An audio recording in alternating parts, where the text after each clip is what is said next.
Hey everyone, today I'm going to show you how to reset Google Chrome to its original settings. This can be incredibly helpful if your browser is running slowly, if you're experiencing crashes, or if you just want to clear out any unwanted extensions or settings that have accumulated over time. Without any further ado, let's get started. First, go ahead and open your Google Chrome browser on your computer. Once Chrome is up and running, direct your attention to the upper right corner of the window. You'll see three vertical dots stacked on top of each other.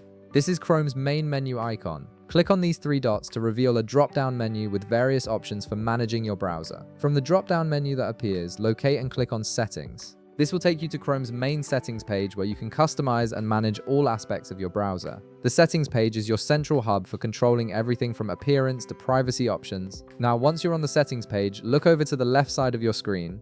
You'll see a vertical navigation menu with several categories.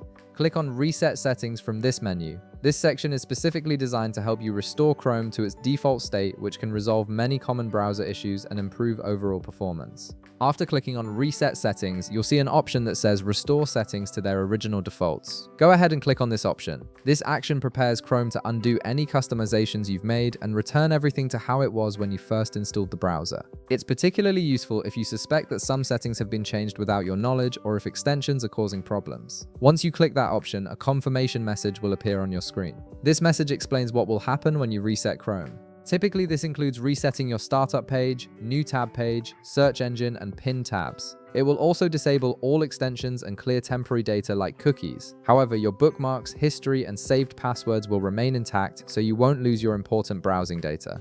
Finally, click the Reset Settings button in the confirmation dialog to complete the process. Chrome will now restore itself to its original defaults. This usually takes just a few seconds, and once it's done, your browser will be running with a clean slate, free from any problematic settings or extensions that might have been causing issues. And that's it, you've successfully reset Google Chrome to its original settings. If this video helped you out, be sure to leave a like, subscribe, and I'll see you in the next one.